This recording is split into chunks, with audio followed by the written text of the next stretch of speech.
राजस्थान में शराबबंदी की फिर खुली पोल। बंदी के बाद भी गांव में बच्चे कर रहे हैं शराब की डिलीवरी, वीडियो हो रहा वायरल। चिलचिलाती धूप और गर्मी के बीच मौसम ने बदला मिजाज। उत्तर बिहार के कई इलाकों में हुई भारी बारिश। चंपारण में आसमान से गिरे ओले। फतेहपुर में भीषण सड़क हादसा, 4 की मौत, 11 से ज्यादा घायल। परिजनों में मची चीख पुकार। बेंगलुरु ने लखनऊ को 18 रन से दी मात। Faf du Plessis man of the match.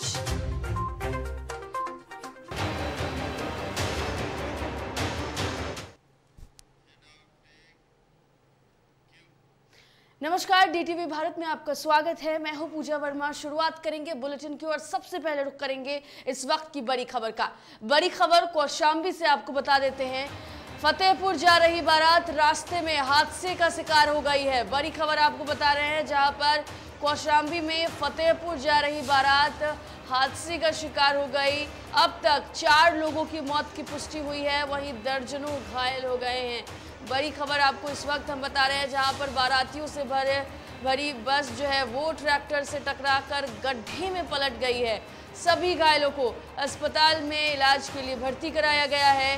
परिजनों में चीख पुकार मच गई है। बड़ी खबर इस वक्त आपको बता रहे हैं, जहां पर सभी घायलों को अस्पताल में इलाज के लिए भर्ती कराया गया है, तो वहीं कई लोगों की मौत भी हो गई है। फिलहाल 4 लोगों की मौत हुई है। परिजनों में चीख पुकार मची हुई है।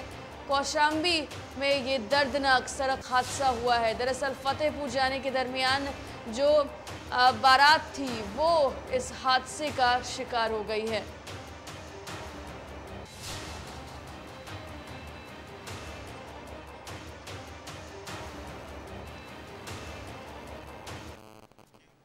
चलिए, अधिक जानकारी के लिए कौशाम्बी से हमारे संवाददाता बाकर हमारे साथ जुड़े हुए हैं।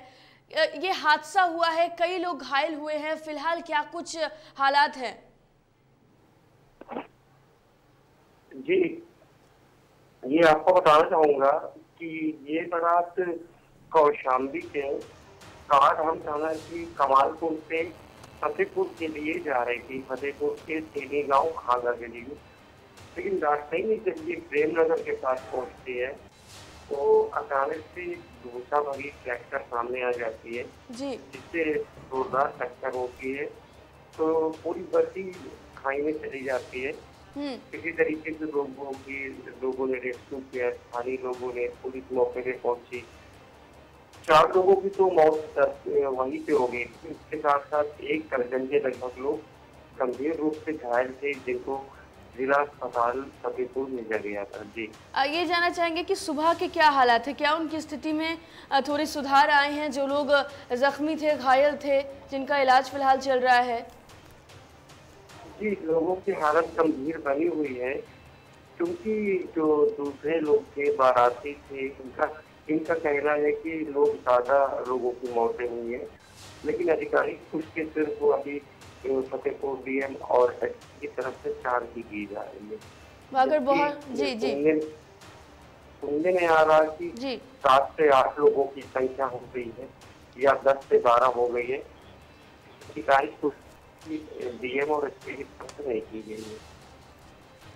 बिल्कुल बाकर, बहुत शुक्रिया आपका तमाम जानकारी के लिए। तो देखिए, बारातियों से भरी बस ट्रैक्टर से टकरा गई है, जिसके बाद से आपको बता दें कि गाड़ी पलटी और उसके बाद ये दर्दनाक हादसा।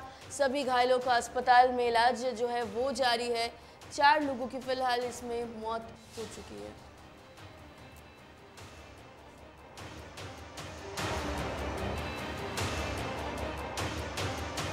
जनपद फतेहपुर में आज सुल्तानपुर घोष थाना क्षेत्र अंतर्गत कमालपुर गांव से टीनी खागा में जो स्थित एक गाँव है, वहाँ से एक बारात बस के माध्यम से जा रही थी और ट्रैक्टर और बस के बीच में दुर्घटना हुई है। कमालपुर से बारात गए थे, रामहित के बेटे की बारात गई थी। रास्ते में एक्सीडेंट हो गए बस और ट्रैक्टर से, तो 3 लोगों की दर पे मौत हो गई। तुम बाराती थे? हाँ, हम भी बारात गए थे। तुम लोगों को कैसे पता चला कि? हम लोग 5-6 किलोमीटर आगे चले गए तो फिर फोन आया कि रास्ते में बस पलट गई। जब वहाँ से आए देखे तो 3 लोगों की मौत हो गई थी। वहाँ के सारे लोग गंभीर हैं।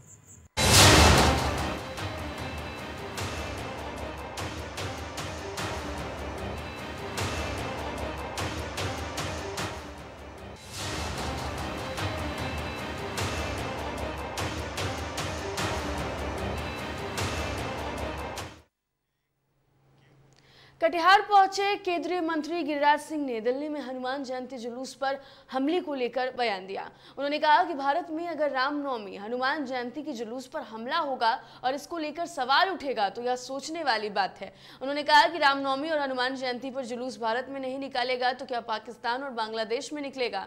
उन्होंने विपक्ष पर हमला करते हुए कहा कि अब तुष्टीकरण के नाम पर देश ऐसा हरकत बर्दाश्त नहीं करेगा। भारत में रामनवमी जुलूस हनुमान जयंती ये नहीं मनेगा, नहीं जुलूस निकलेगा, क्या ये बांग्लादेश, अफगानिस्तान, पाकिस्तान या अन्य देशों में होगा? मैं देश के तमाम वैसे लोगों से पूछना चाहता हूँ जो देश में धार्मिक उन्माद फैलाते हैं और जब तथाकथित सेकुलर पार्टी के लोग और सेकुलर बातें कह करके ये कहते हैं गांगी जमनी संस्कृति है। कौन सी गांगी जमनी संस्कृति? गांगी जमनी संस्कृति यही है। आज तक तो कभी तजिया के जुलूस पर लाठी और भाला या पत्थरों से नहीं हुआ है, कोई बता दे। अगर हुआ नहीं है, ये वही लोग हैं जो भारत में शरिया कानून लाना चाहते हैं। ये वही लोग हैं जो कभी हिजाब के नाम पर, कभी सीएए कानून के विरोध के नाम पर ये देश को तबाह और बर्बाद करना चाहते हैं।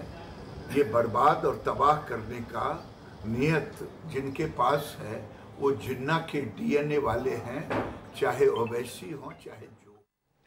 चलिए एक बड़ी खबर आ रही है। बड़ी खबर आपको बता देते हैं, कोरोना के बढ़ते मामले को लेकर बिहार सरकार अलर्ट हो गई है। बड़ी खबर आपको बता रहे हैं, जहां पर कोरोना के बढ़ते मामले को लेकर बिहार सरकार अलर्ट।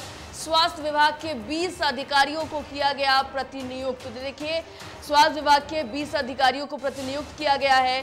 सभी जिलों में संक्रमण की स्थिति पर नजर रखेंगे अधिकारी, जिला मुख्यालयों को सौंपेंगे संक्रमण की रिपोर्ट। तो देखिए, कोरोना के बढ़ते आंकड़े, देश में लगातार कोरोना के आंकड़े बढ़ रहे हैं। ऐसे में बिहार सरकार भी अब अलर्ट हो गई है। स्वास्थ्य विभाग के 20 अधिकारियों को प्रतिनियुक्त किया गया है और सभी जिलों में संक्रमण की स्थिति पर ये सभी जो है वो नजर रखेंगे और जिला मुख्यालय को संक्रमण की रिपोर्ट भी सौंपेंगे।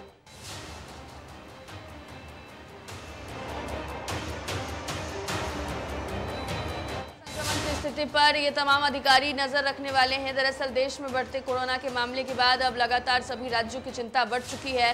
बिहार भी अब इसको लेकर अलर्ट हो गया है। बिहार सरकार ने स्वास्थ्य विभाग के 20 अधिकारियों को प्रतिनियुक्त किया है और ऐसे में सभी जिलों में ये सभी अधिकारी जो हैं वो कोरोना की स्थितियों पर नजर रखेंगे। किस तरीके से तमाम चीज़ों को लेकर व्यवस्था की जाए उसकी भी देखरेख करेंगे और जिला मुख्यालय को इसके बाद रिपोर्ट भी सौंपा जाएगा ताकि इस रिपोर्ट को देखते हुए कुछ अहम कदम उठाए जा सके।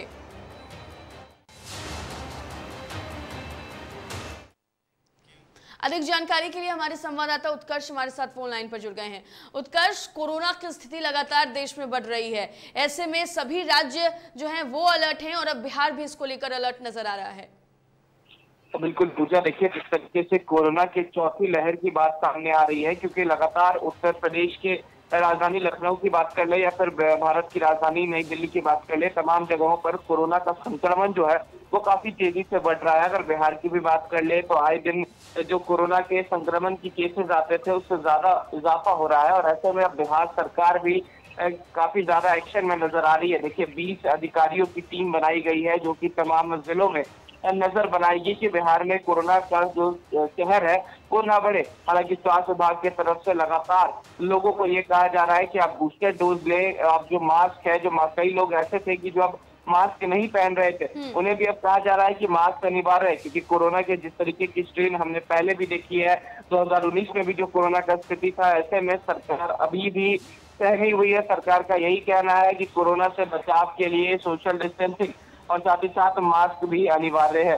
पूजा, बिल्कुल उत्कर्ष, हम ये भी जानना चाहेंगे आपसे कि हमने देखा था कि कोरोना की दूसरी और जो पहली लहर थी वो काफ़ी भयावह थी। ऐसे में जो स्थितियां चौथे लहर को लेकर सामने आ रही हैं, अचानक से मामले जो हैं वो बढ़ते जा रहे हैं, क्या लगता है इस बीच जो स्थिति है उसको नियंत्रण करने के लिए सरकार क्या कुछ मुख्य कदम उठा सकती है?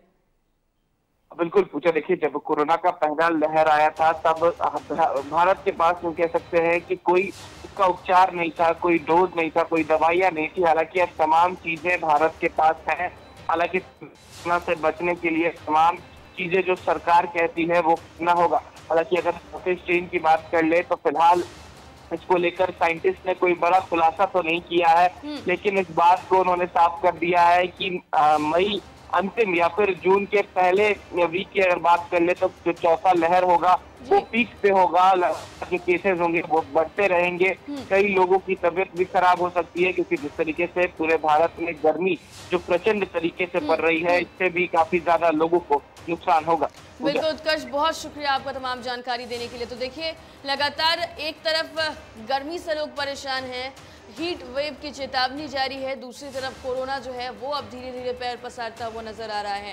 हालांकि इस बीच कई राज्य जो हैं वो अलर्ट पर हो गए हैं और इसको लेकर बिहार भी अब अलर्ट नजर आ रहा है। और देखिए, जिला मुख्यालय को रिपोर्ट सौंपने के लिए कई स्वास्थ्य अधिकारियों को प्रतिनियुक्त किया गया है, यानी कि 20 स्वास्थ्य अधिकारियों को प्रतिनियुक्त किया गया है। और कोरोना के बढ़ते मामले को लेकर बिहार सरकार अलर्ट है और इसी के मद्देनजर इन अधिकारियों को प्रतिनियुक्त किया गया है।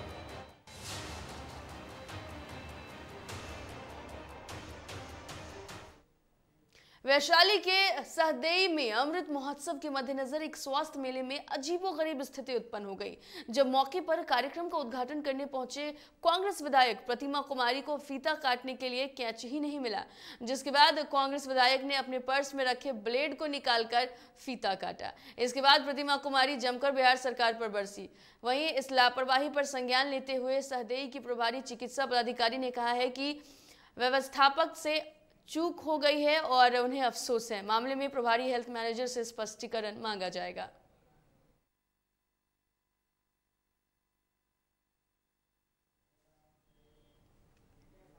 मंगलवार को आचार संहिता उल्लंघन मामले में सहरसा व्यवहार न्यायालय में जाप सुप्रीमो पप्पू यादव की पेशी हुई, जहां वहीं पेशी के बाद पत्रकारों से बातचीत करते हुए पप्पू यादव ने कहा कि उन्होंने कहा कि आचार संहिता को चुनाव आयोग ने जबरदस्ती सत्ताधारी लोगों का हथियार बना दिया है। इतना ही नहीं, बोचहा में बीजेपी के हार को घमंड की हार बताया।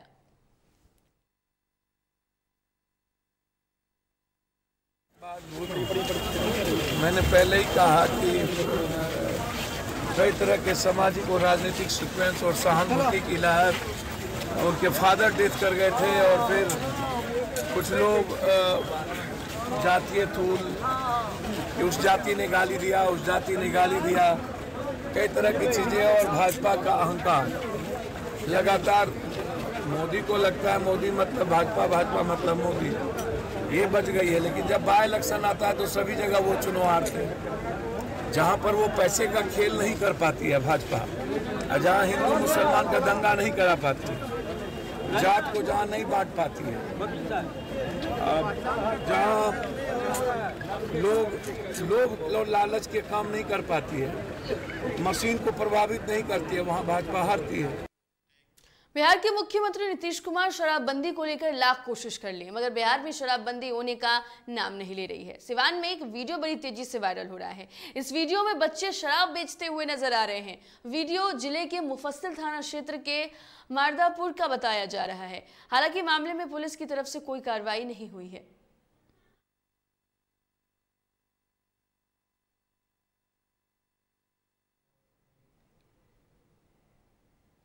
बक्सर जिले के जवही में जमीनी विवाद में जमकर मारपीट हुई, जिसमें 2 लोग बुरी तरीके से घायल हो गए। घायलों को इलाज के लिए सदर अस्पताल में भर्ती कराया गया है। पीड़ितों ने पुलिस पर लापरवाही का आरोप लगाया।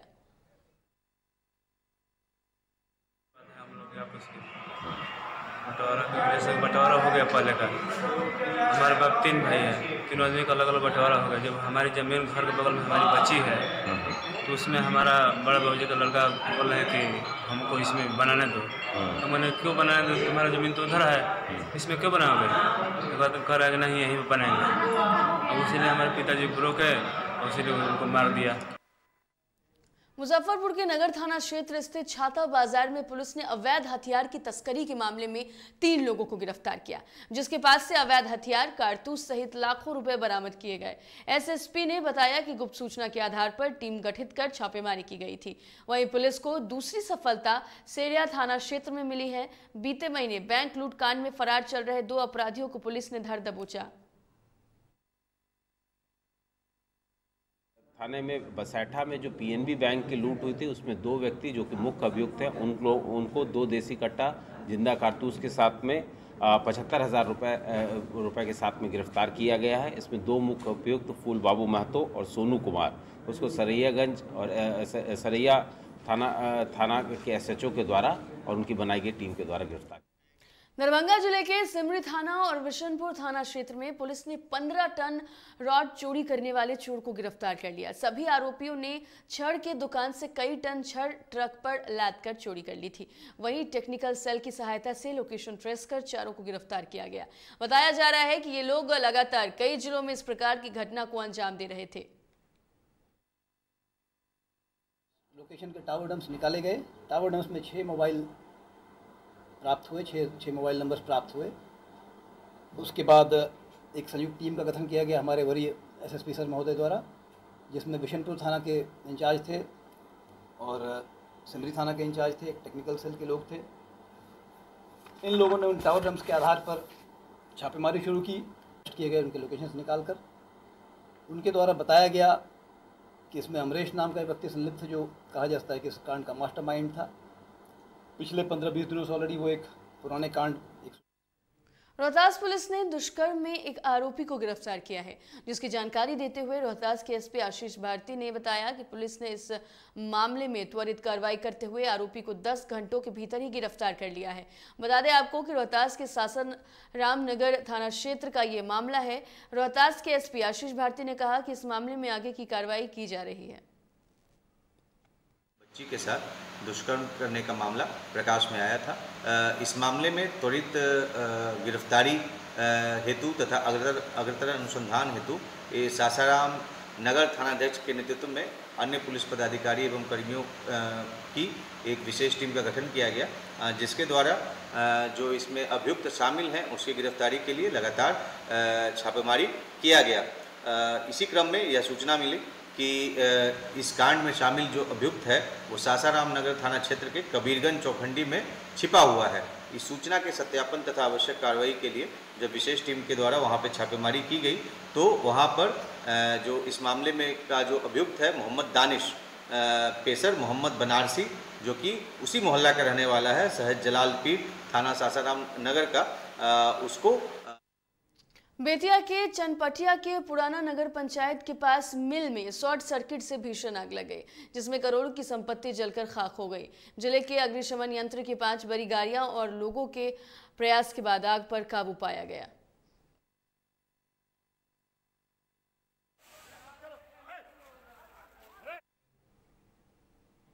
जहानाबाद में शादी समारोह में खाना खाने के बाद 50 से अधिक लोगों की तबीयत बिगड़ गई। ये बताया जा रहा है कि सभी फूड पॉइजनिंग के शिकार हो गए।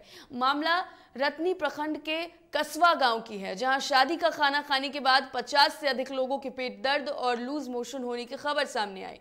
सूचना पाकर मौके पर पहुंची स्वास्थ्य विभाग की टीम ने लोगों को अस्पताल भेजा। फिलहाल 5 की हालत गंभीर बताई जा रही है।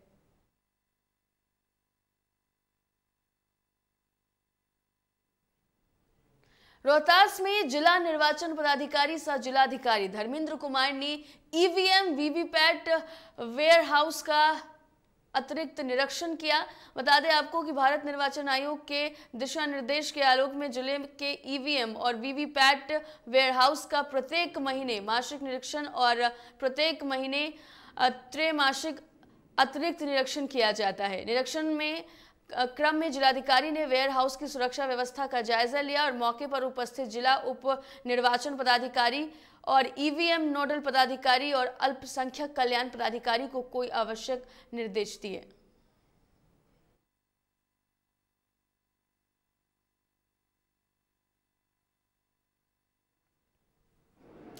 इन दिनों देश में पढ़े लिखे युवा बेरोजगार हो चुके हैं, तो वहीं बिहार में इन दिनों युवा आत्मनिर्भर बनकर अपने कदमों पर खड़े हो रहे हैं।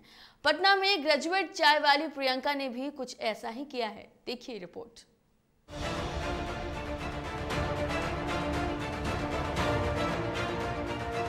बिहार, जो अक्सर कई लोगों के कारण चर्चा में रहा है, कई महापुरुषों की जन्मभूमि तो कईयों की कर्मभूमि रही है। बिहार में बहार है लेकिन रोजगार नहीं है। यही कारण है कि इन दिनों पढ़े लिखे युवा नौकरी की तलाश में भटक रहे हैं, तो कई खुद की मेहनत पर स्टार्टअप शुरू कर रहे हैं।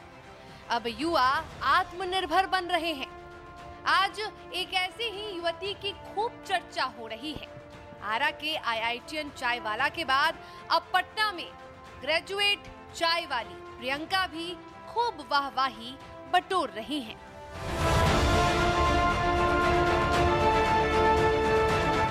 पूर्णिया की रहने वाली प्रियंका गुप्ता इन दिनों पटना विमेंस कॉलेज के ठीक बाहर एक चाय का ठेला लगाकर चाय बेच रही हैं। अर्थशास्त्र में स्नातक की डिग्री लेने के बाद प्रियंका कंपटीशन की तैयारी करती थी, लेकिन परीक्षा में लगातार असफलता मिलने के बाद भी उन्होंने हिम्मत नहीं हारी और चाय का ठेला लगाकर आत्मनिर्भर भारत का रास्ता चुना। ज्यादा सोचा नहीं, इसीलिए शुरू हो गया। ज्यादा सोचती तो शुरू नहीं कर पाती सर। आखिर मकसद क्या था इसको शुरू करने का? सेल्फ डिपेंडेंट, आत्मनिर्भर होना था।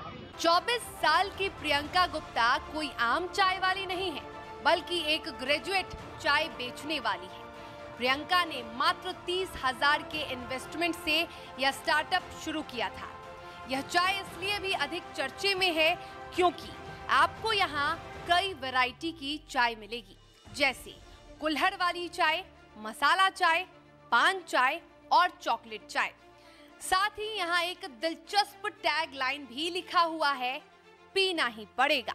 इंडिया एक ऐसा देश है, कितना भी गर्मी हो, कोई भी मौसम हो, चाय तो सब पिएंगे एंड बिक रहा है सर बहुत। टैगलाइन इसीलिए है। हाँ, पीना ही पड़ेगा। मेरे स्टॉल पे आकर तो चाय पीना ही पड़ेगा। जो आएगा उसको पीना ही पड़ेगा। ऑब्वियस सी बात है, सब पीते भी हैं, टेस्ट की तारीफ करते हैं, दोबारा भी आते हैं चाय पीने। ये अलग अलग फ्लेवर है, तो इसके बारे में रिसर्च किया?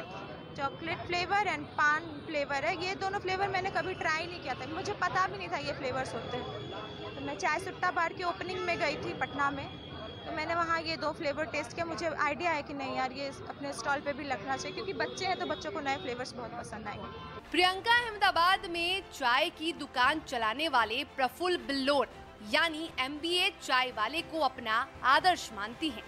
उनका सपना है कि वो इस स्टार्टअप को और बड़ा करें और बिहार सहित देश के कोने कोने में इसका ब्रांच हो। उनका मानना है कि यदि हर बेरोजगार युवा इस सोच के साथ आगे बढ़े तो काफी हद तक बेरोजगारी की समस्या देश से खत्म हो जाएगी। तो यहाँ पढ़े लिखे लोग हायर डिग्रीज जो विदेश से डिग्री लेकर आते हैं, वो यहाँ खेती कर रहे हैं, ऑर्गेनिक फार्मिंग कर रहे हैं, कुछ डिफरेंट सोच लेकर आ रहे हैं। मतलब आप जरूरी नहीं है सिर्फ गवर्नमेंट जॉब के थ्रू ही कुछ किया जा सके। अगर आप कुछ और भी कर सकते हो तो आप करो। स्कोप तो हर एक चीज में है ना। अब सब एक ही जगह भागेंगे, उधर भीड़ होगी, सिलेक्शन नहीं होगा, तो आप उधर देखो, ध्यान लगाओ ना जहाँ भीड़ कम है। निश्चित तौर पर प्रियंका का हौसला और लगन देश के युवाओं के लिए प्रेरणा स्रोत है।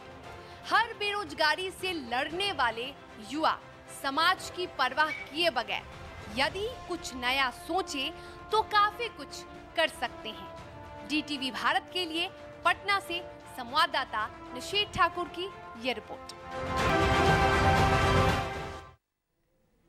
चिलचिलाते धूप और गर्मी के बीच मौसम ने मिजाज बदल लिया है। उत्तर बिहार के कई इलाकों में भारी बारिश हुई। चंपारण में आसमान से ओले भी गिरे। तो जहां एक तरफ लोग गर्मी से परेशान हैं, तो वहीं दूसरी ओर मौसम ने रुख बदला। बारिश हुई और लोगों को गर्मी से राहत मिली।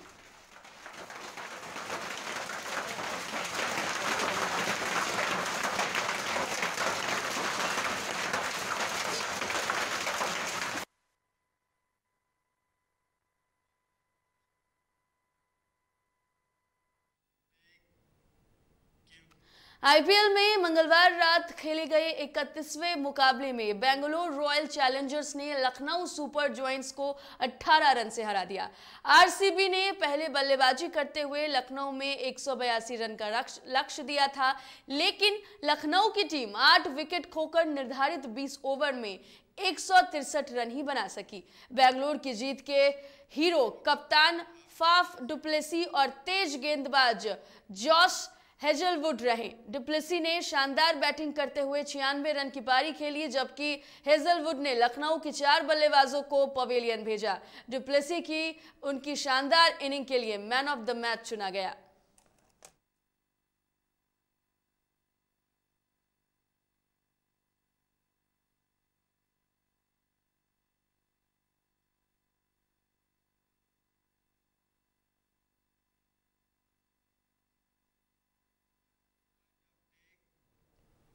फिलहाल इस बुलेटिन में इतना ही। देश दुनिया की तमाम खबरों के लिए देखते रहिए DTV भारत। मुझे दीजिए इजाजत। नमस्कार।